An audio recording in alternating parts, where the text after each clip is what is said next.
Hola amigos y bienvenidos a Apologética con Marta.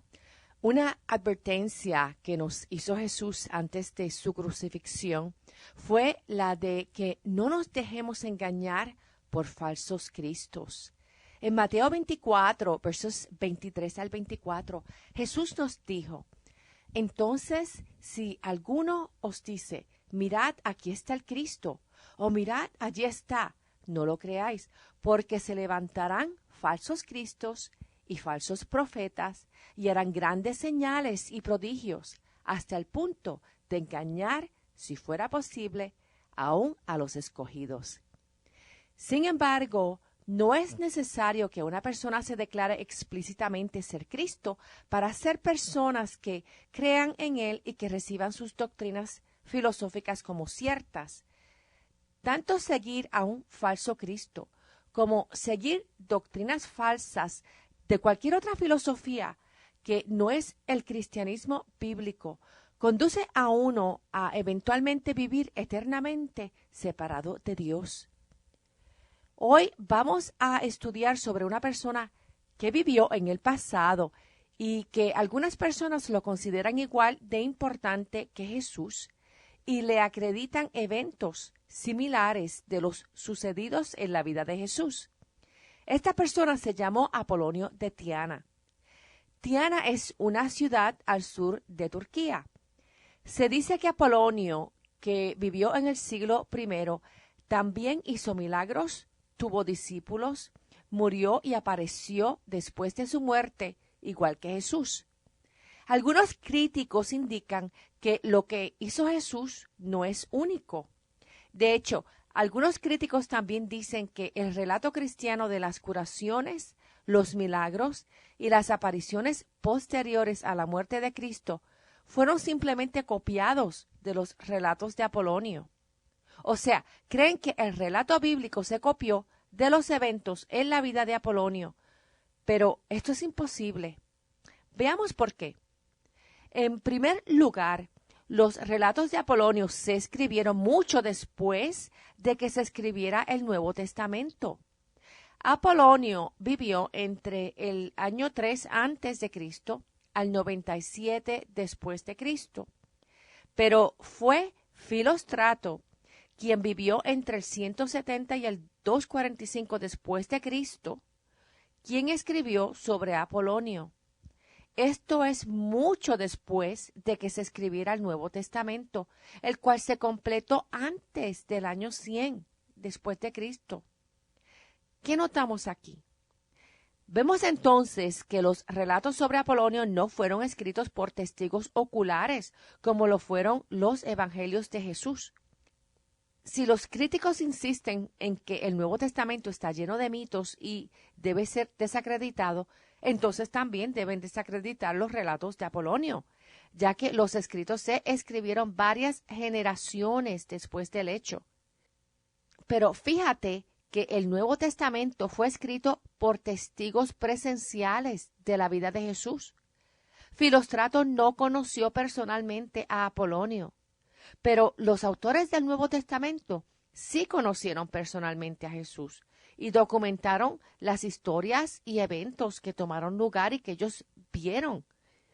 Además, esto significaría que si se tomó algo prestado de alguien, fue Filóstrato quien tomó historias prestadas de los evangelios sobre Jesús. Mientras que cuando se escribieron los evangelios, todavía había gente viva que podía confirmar o negar su historicidad. En el caso de Apolonio, todos los que lo conocieron estaban muertos y enterrados hacía mucho tiempo. Pero esto hace una diferencia sustancial al comparar los textos. En segundo lugar, y como ya mencioné, los relatos y evangelios de los testigos presenciales que escribieron el Nuevo Testamento se escribieron antes del fin del primer siglo.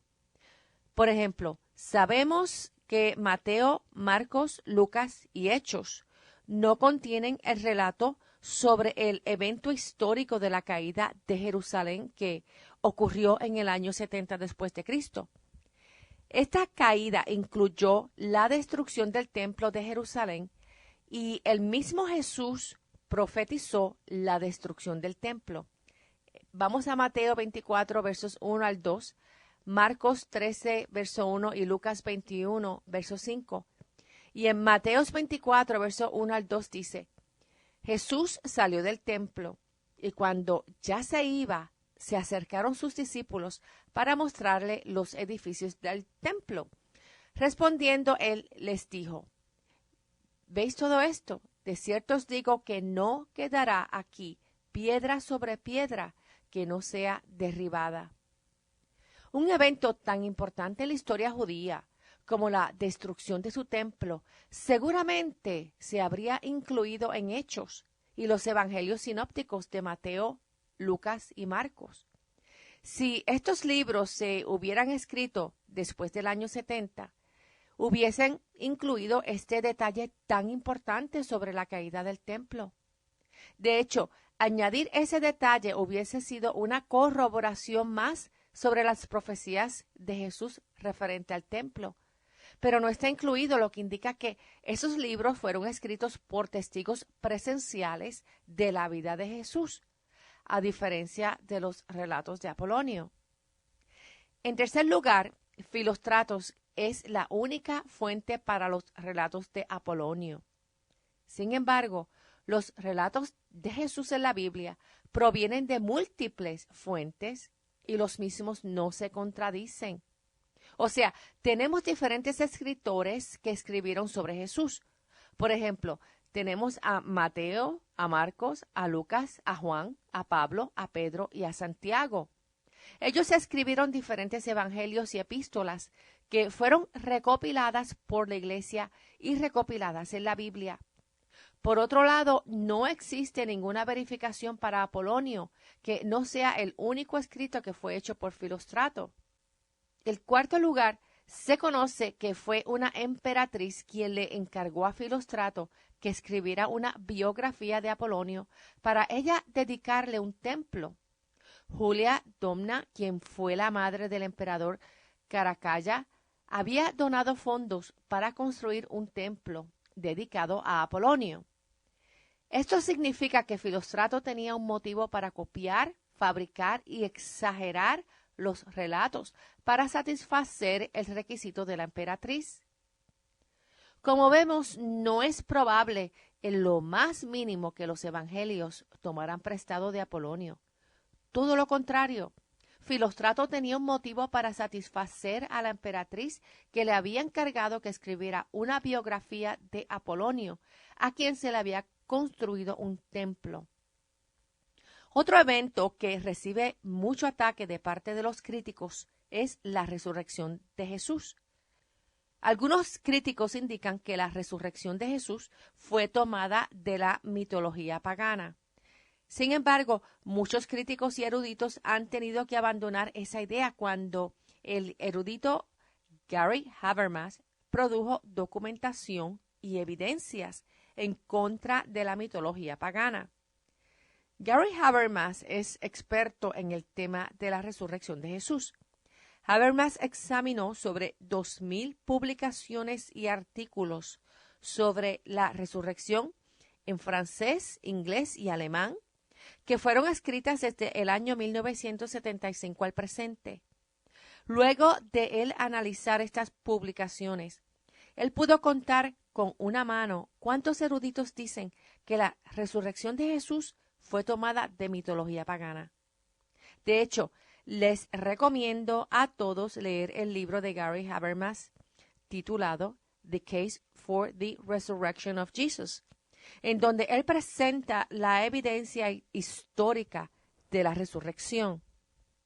Fíjate que la idea de que la historia de la resurrección de Jesús se basa en la mitología pagana no es convincente. Los supuestos paralelos paganos con la resurrección real de Jesús no son claros y tienen un testimonio tardío que es posterior al cristianismo. Ellos tampoco pueden estar refiriéndose a una resurrección real, ya que carecen de evidencia histórica. Y en adición, estos paralelos paganos malinterpretan la influencia judía sobre el cristianismo del primer siglo.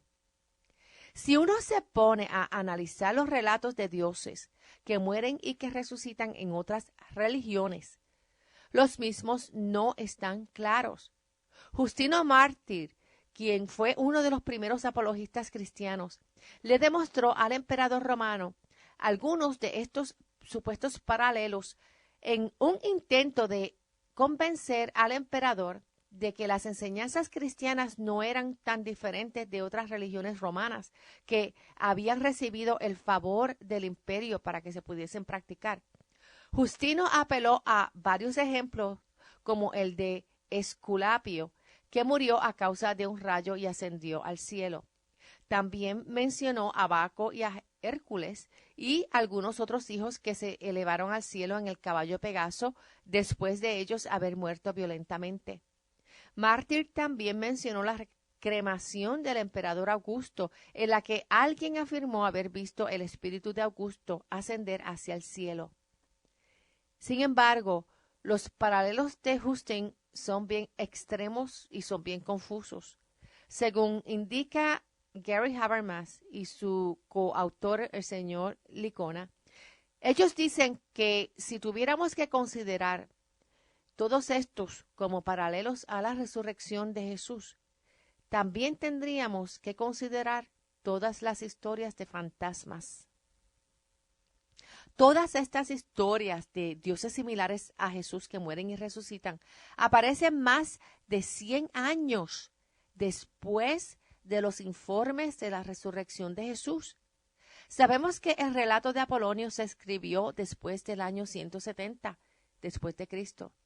Las primeras versiones de la muerte y resurrección de Adonis aparecieron después del 150 después de Cristo. Los relatos de Atis, quien era considerado el dios frigio de la vegetación y responsable de la muerte y el renacimiento de la vida vegetal, esos relatos de Atis no surgieron hasta el siglo III o aún después. Quiere decir que los cristianos no siguieron un patrón o un modelo de dioses moribundos y resucitados, ya que tales paralelos no existieron durante su periodo de tiempo en que se desarrolló y se estableció el cristianismo. Si uno investiga los relatos de la resurrección pagana antes de Jesús, uno encuentra que en realidad no se refieren a una resurrección. En los relatos de Marduk no se menciona claramente una muerte o una resurrección. Sobre Adonis, en las primeras visiones, no contiene informes de muerte o de resurrección. Sus primeros relatos de muerte y resurrección no ocurren hasta después del año 150 después de Cristo. En el caso de Osiris se tienen relatos contradictorios. Algunos relatos dicen que están asignados al inframundo y otros se refieren a él como el sol. Sin embargo, no hay relatos ni afirmaciones de que Osiris resucitó de entre los muertos.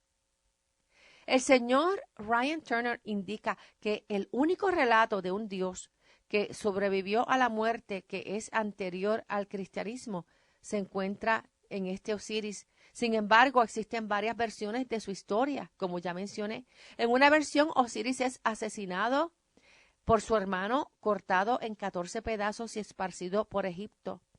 La diosa Isis luego recoge sus partes y lo devuelve a la vida, pero solo puede encontrar 13 partes. Además, es cuestionable si Osiris volvió a la vida en la tierra o si, como otros dioses como Jesús, lo vieron. Además, es cuestionable si Osiris volvió a la vida en la tierra. Osiris desciende y se le otorga el estatus del inframundo como dios de las momias. Finalmente, el héroe de la historia no es Osiris, sino Isis o Horus, quien es su hijo. Esto es extremadamente diferente a Jesús, quien es el heroico príncipe de la vida y fue resucitado, que fue visto por otros en la tierra antes de su ascensión al cielo. Si se fijan, es difícil que el relato de Apolonio y otros echaran raíces en la iglesia cristiana del primer siglo. El cristianismo del primer siglo nació dentro de un contexto cultural judío. Las escrituras del Antiguo Testamento se leían en las sinagogas. Los primeros cristianos adoraban en el templo judío y creían que la resurrección de Jesús cumplía las profecías del Antiguo Testamento. Los evangelistas como Pablo primero predicaban en las sinagogas y luego predicaban a los gentiles que no podían entrar en la sinagoga local. En Primera de Corintios, capítulo 15, versos 3 y 4, el apóstol Pablo dice: porque en primer lugar les he enseñado lo que también recibí, que Cristo murió por nuestros pecados conforme a las Escrituras, o sea, según profetizado en las Escrituras judías, que fue sepultado y que resucitó al tercer día, conforme a las Escrituras. Quiere decir que estos judíos cristianos creían en una resurrección física, que era un punto de vista que no fue aceptado por la cultura grecorromana. Cuando Pablo fue al Areópago en Atenas y predicó, muchos ridiculizaron la resurrección. Por lo tanto, es poco probable que estos judíos cristianos del primer siglo adoptaran la mitología pagana. Por otro lado, la idea de que la historia de la resurrección se haya tomado prestada de las religiones paganas no es convincente. Primero, que no pueden explicar el por qué la tumba fue encontrada vacía. Tampoco pueden explicar la creencia temprana de los discípulos. Estos discípulos creyeron en la resurrección de Jesús debido al testimonio de testigos oculares. Estos discípulos también creyeron porque vieron la transformación de discípulos que primero fueron cobardes antes de la resurrección y luego dieron sus vidas, martirizados por la realidad de la resurrección de Jesús. También tenemos la conversión de Pablo y la conversión de Santiago, que fueron dos escépticos que al ver a Jesús resucitado vinieron a ser líderes de la iglesia. ¿Crees tú que es realmente razonable creer que Pablo, siendo él un fariseo muy educado y celoso en su judaísmo, y que se convirtió en cristiano, que su conversión haya sido debido a que adoptó la mitología pagana y estaría dispuesto a morir por esta creencia? Como fariseo educado en las Escrituras, Pablo habría visto a través de las afirmaciones de los paralelos mitológicos paganos que ninguno de ellos tenía un fundamento histórico. Si la historia de la resurrección de Jesús se tomó prestada de la mitología pagana, como de la mitología de Apolonio de Tiana, entonces no habría necesidad de una tumba vacía. La tumba vacía de Jesús contiene una fuente y una fuerte corroboración histórica debido a la irracionalidad de los discípulos de predicar una tumba vacía en Jerusalén. Imagínate a los críticos del cristianismo como locos tratando de encontrar el cuerpo de Cristo. Y con lo que sobre 500 personas que fueron mencionadas en 1 Corintios 15, estas personas se encontraron con un Jesús vivo, que fue un Jesús resucitado. La historia de Apolonio no tiene el nivel de atestación secular que tiene Jesús. La primera referencia histórica a Apolonio proviene de la historia romana de Diocasios en 68-17 y se le da menos espacio que el que le dio el historiador Josefo a Jesús. El historiador Josefo nació en el 37 después de Cristo y murió en el año 100 después de Cristo. Él vivió en la época de la destrucción del templo en Jerusalén. Josefo escribió sobre Jesús lo siguiente, y lo voy a parafrasear, y dice: en ese momento apareció Jesús, un hombre sabio, si es que hay que referirse a él como hombre, porque fue un hacedor de hechos asombrosos, un maestro de personas que recibieron la verdad con placer, y ganó seguidores tanto entre muchos judíos como entre muchos de origen griego. Él era el Mesías Cristo. Y cuando Pilato, debido a una acusación hecha por los principales entre nosotros, lo condenó a la cruz, los que lo habían amado anteriormente no dejaron de hacerlo, porque al tercer día se les apareció de nuevo vivo, tal como los profetas divinos habían hablado de estas y otras innumerables cosas maravillosas acerca de él. Y hasta este mismo día, la tribu de los cristianos que lleva su nombre no ha muerto. Fíjate cómo este historiador del primer siglo, que no era cristiano, escribió el Evangelio. Aquí él mencionó que Jesús era sabio, que Jesús era el Mesías Cristo, que muchos creyeron en sus enseñanzas y las recibieron como la verdad, que judíos y gentiles lo siguieron, que fue condenado a la cruz y que se le apareció vivo al tercer día, según se había profetizado. Y aún en su época el cristianismo continuaba vivo.